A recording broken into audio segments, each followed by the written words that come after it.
बीवी ने कहा चूड़ियां पहन लो तो उसने गुस्से में 32 पुलिस वालों को मार डाला। 80 एनकाउंटर में भी बच निकला, तब इंडियन आर्मी ने स्पेशल कमांडोज भेजे। भतीजा आईजी और पोता डीएसपी बना, जिंदगी पर 2 फिल्में बनी, लोग पूजा करते हैं। ये कहानी उस डाकू की है जिसका यूपी पुलिस के साथ 80 बार एनकाउंटर हुआ, लेकिन हर बार वो बच निकला। आखिर में उसे मारने के लिए आर्मी उतारनी पड़ी।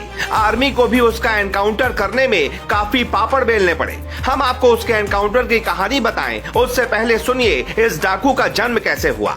आगरा से करीब 50 किलोमीटर दूर एक गांव पड़ता है खेड़ा राठौर, जहां 1896 में राजपूत परिवार के घर एक लड़के का जन्म हुआ जिसका नाम रखा गया मान सिंह।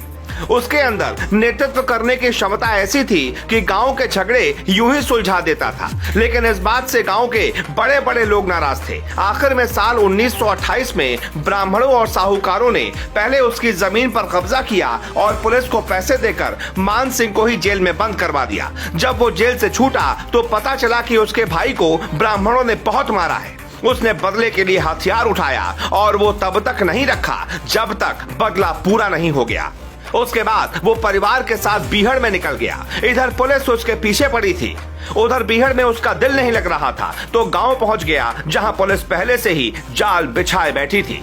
पकड़कर उसे कोर्ट में पेश किया गया जहां 10 साल की जेल हुई। जब वो सजा काट कर लौटा तो पता चला कि उसके 2 फरार बेटों को पुलिस ने एनकाउंटर में मार गिराया है। वो अपनी बीवी से मिला तो वो फबक फबक कर रो पड़ी, लेकिन साथ में दिल में बदले की आग भी थी। तो तबाक से बोल उठी कि अगर बदला नहीं ले सकते तो चूड़ियां पहन लो।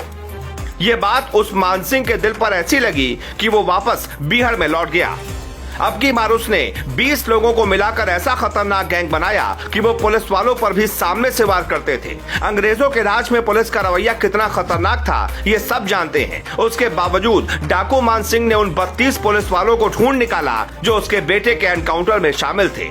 उसने अपने सबसे बड़े पंडित दुश्मन को मार गिराया।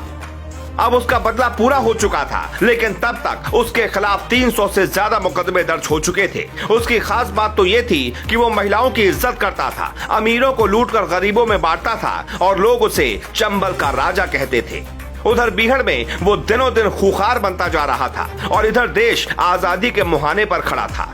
आखिरकार साल 1947 में देश आजाद हुआ तो उसी दौरान उसने ऐसा भाषण दिया कि उसे सुनने के लिए 3 लाख लोग आ गए थे।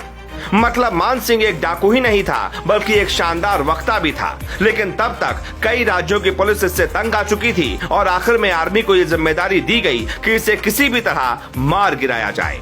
आर्मी ने मेजर बब्बर सिंह थापा को इसकी जिम्मेदारी सौंपी। उन्होंने एक स्पेशल टीम बनाई। वो टीम इतनी खतरनाक थी कि मान सिंह भी हिल गया। हालांकि उसका दिमाग बहुत शातिर था। मेजर बब्बर थापा ने उसके पीछे मुखबिर छोड़े तो पता चला कि वो गांव में रुकने वाला है। वो जिस घर में रुकने वाला था उसके मालिक को मनाया और उसने दूध में जहर दे दिया। कहते हैं उसके बाद आर्मी पहुंची और उसे गोली मार दी गई। ये एक अलग तरह का एनकाउंटर था। इसीलिए डाकू मान सिंह की आज लोग उसके गांव में पूजा करते हैं। सबसे पहले साल 1974 में एक फिल्म बनी थी डाकू मान सिंह। उसके बाद 2019 में फिल्म बनी सोन चिरैया, जिसमें मनोज वाजपेयी ने मान सिंह का ही किरदार निभाया था। मान सिंह के बेटे तहसीलदार सिंह ने मुलायम सिंह के खिलाफ चुनाव लड़ा लेकिन हार गए।